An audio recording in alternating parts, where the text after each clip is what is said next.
चैतन्य लोक the world of consciousness में आपका हार्दिक अभिनंदन है। श्री गणेशाय नमः। श्रीमद्भगवद गीता महात्म धरोवाच भगवन् परमेशान भक्तिरव्यभिचारिणी प्रारब्धं भुज्यमानस्य कथम भवति हे प्रभो। श्री पृथ्वी देवी ने पूछा, हे भगवान, हे परमेश्वर, हे प्रभु, प्रारब्ध कर्म को भोगते हुए मनुष्य को एकनिष्ठ भक्ति कैसे प्राप्त होती है। श्री विष्णुर्वाच प्रारब्धं भुज्यमानो हि गीताभ्यासरतः सदा स मुक्तः स सुखी लोके कर्मणा नोपलिप्यते।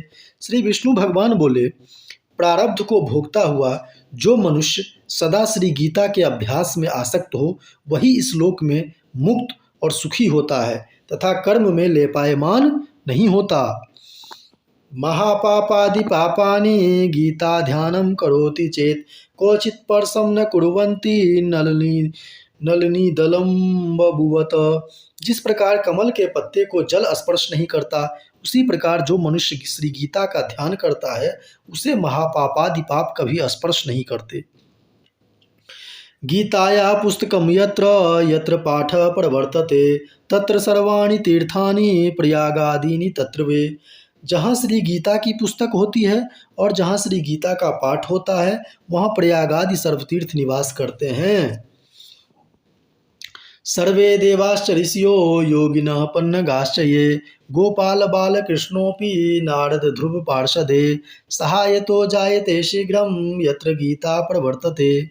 जहाँ श्री गीता प्रवर्तमान है वहाँ सभी देवों, ऋषियों, योगियों, नागों और गोपाल बाल श्री कृष्ण भी नारद ध्रुव आदि सभी पार्षदों सहित जल्दी ही सहायक होते हैं।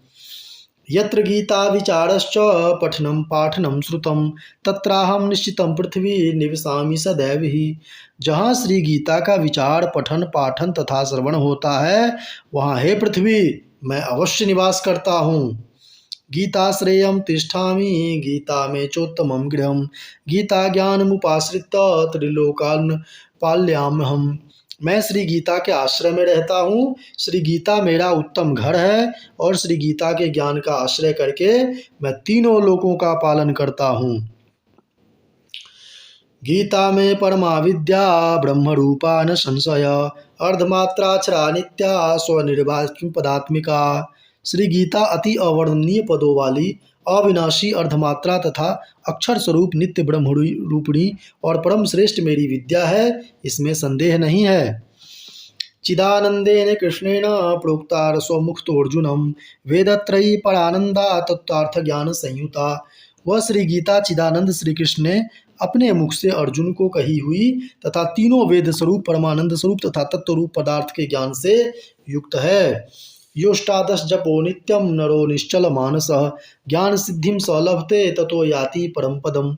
जो मनुष्य स्थिर मन वाला होकर नित्य श्री गीता के 18 अध्यायों का जप पाठ करता है वह ज्ञान रूप सिद्धि को प्राप्त होता है और फिर परम पद को पाता है। पाठे समर्थ संपूर्णे ततोर्धम पाठमाचरेत तथा गोदान जम पुण्यम लभते नात्र संशय। संपूर्ण पाठ करने में असमर्थ हो तो आधा पाठ करे तो भी गाय के दान से होने वाले पुण्य को प्राप्त करता है, इसमें संदेह नहीं। त्रिभागम पठमानस्तु गंगा स्नान फलम लभेत खड़शम जप मानस्तु सोमयाग फलम लभेत। तीसरे भाग का पाठ करें तो गंगा स्नान का फल प्राप्त करता है और छठवें भाग का पाठ करें तो सोमयाग का फल पाता है। एकाध्यायं तु यो नित्यं पठते भक्ति संयुत रुद्रलोकमवाप्नोति गणो भूत्वा वसेच्चिरम्। जो मनुष्य भक्ति युक्त होकर नित्य एक अध्याय का भी पाठ करता है वह रुद्रलोक को प्राप्त होता है और वहाँ शिव जी का गण बनकर चिरकाल तक निवास करता है।